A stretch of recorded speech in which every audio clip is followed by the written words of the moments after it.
Hi everybody, this is Sharyar and you're watching All of Your Business. 2026 is round the corner and we have seen a lot in 2025. I thought to just do a quick roundup, economic roundup of 2025 in this episode with our guest, Mr. Mehtab Haider. Assalamu alaikum, sir. Walaikum assalam. How are you, sir? I am fine. Sir, 2025 is about to leave. How are you feeling? Another year of life has passed away. Absolutely. Another year of economic developments happening in Pakistan. So, sir, we are going to talk about what happened and how 2025 was for Pakistan. So, I would like to ask you that generally, how did you see 2025 in respect to economy? How was it for Pakistan? Actually, there is no dull moment in Pakistan. True. And on economic front, we have seen a lot of happenings. And there are some positive happenings. For instance, Pakistan has been able to undertake 2 reviews of the IMF. It means IMF has shown its confidence on Pakistan's economy. First of all, the first review was completed, and then the second review was just completed a couple of weeks back, and then Pakistan also received a $1.2 billion under the extended fund facility as well as RSF. It poses the confidence of the lender of the last resort. That is a significant development. Another one, we have seen in 2025 that inflation has receded sharply. Couple of years back, it was hovering around 38%. Then in the last financial year, it was hovering around month-on-month basis 24%. But now on month-to-month basis, it's hovering around 5 to 6%. But our purchasing power haven't increased so much. Why? Because our economic growth is still hovering around 2 to 3% is the range. When we will go beyond 4 to 5%, then people of Pakistan will think and will think that there will be a relief in their life. That's why there is a need to move ahead towards higher growth trajectory. So, can we call 2025, since it's ending, can we call it the year for Pakistan with respect to economy? I think it's a year of stabilization. Now, government has declared year 2026 as year of reforms on economic front. But this year, we have achieved a stabilization under the umbrella of the IMF. And basic fundamentals are there. Foreign exchange reserves have improved. Overall, foreign exchange reserves held by State Bank of Pakistan as well as the commercial banks have crossed the $20 billion mark. It's a significant development. And the foreign exchange reserves held by the State Bank of Pakistan have also passed $15 billion mark, which couple of years back were hovering around $3.5 billion when Pakistan was on the brink of default. But now the debate of default is over. We have achieved stabilization, and now from here we will have to move towards high growth trajectory. Right. So, what are your thoughts about the gold in Pakistan in 2025? How did it?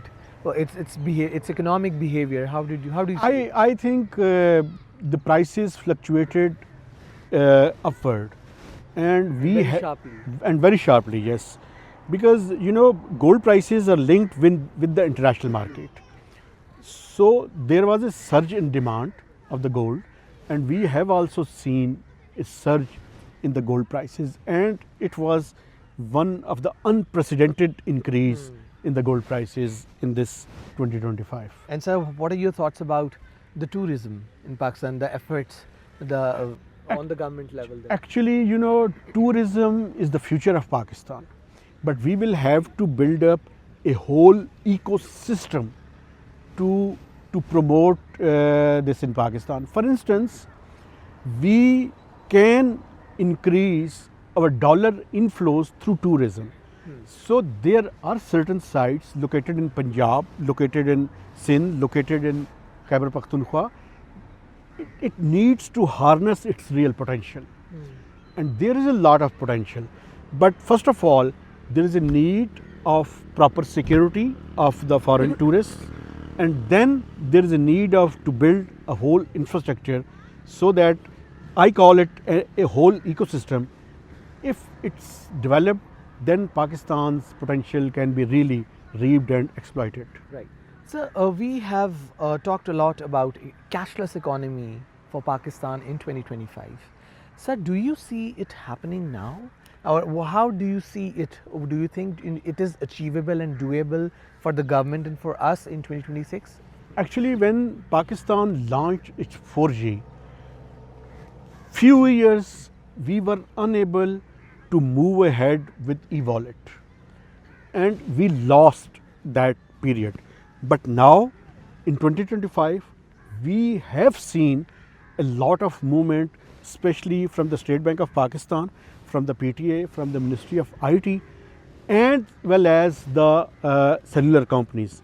Now there is a synergy, and all of the stakeholders are moving in the right direction, but there is a need to accelerate its pace. They have given certain targets. For instance, government to government, all kind of transactions will be cashless in 2026. This is the target. I think the whole infrastructure is in place. Now the time has come when we are moving towards launching of 5G in 2026. So this is the right time to move towards the cashless economy. Right. Sir, what do you think? What could be the challenges in this? Challenges, of course, there is a need of hassle-free internet, first of all, and then launching of 5G is also required. But it requires also that our mobile, because 5G enabled mobiles are quite expensive in Pakistan, and now there is also need to consider it that the import of mobile, especially the expensive mobiles, the taxes must be reduced, Right. so that maximum 5G enabled mobiles should be affordable for common citizens of Pakistan. Then launching of 5G will become really beneficial to provide cashless economy and digitize the economy. Sir, how was this year for car lovers? I think that for car lovers, the prices has reduced little bit, but it is still expensive. And we hope that in the next calendar year, there will be, because of the scale of economy, the local producers will increase their production, and car sale will also witness a surge. We have already seen in first few months of this current financial year that there is a surge in demand and there is a surge in the car sale. So it is hoped that its prices will also be reduced. Right. So when we are talking about all the positive developments, let's talk about the things that were major challenge for Pakistan, and number one was the devastating floods, and how much impact, the negative impact it caused to our economy, to the people, to the lives of citizens.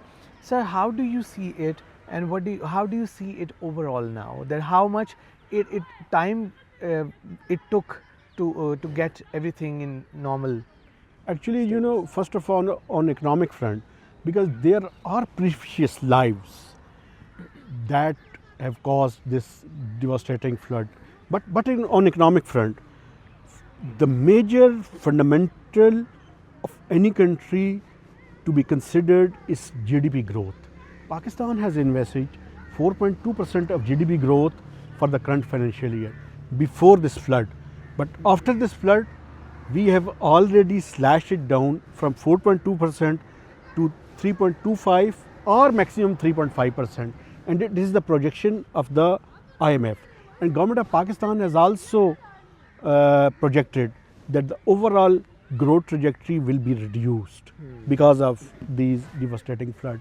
It means that the lives of common Pakistani will have to suffer in the ongoing financial year because our population growth is almost 2.6% and our growth will be hovering around slightly over 3%. So there will be no slash or relief in the common citizens of Pakistan on account of purchasing power parity. So that is an issue. That's why all economists are unanimous on this, that Pakistan requires a growth trajectory beyond 5 to 6% on consistent basis for next 5 to 10 years period without creating imbalances. If we achieve this kind of growth trajectory, then people of Pakistan will see a relief in their lives because their purchasing power will increase. Right, right.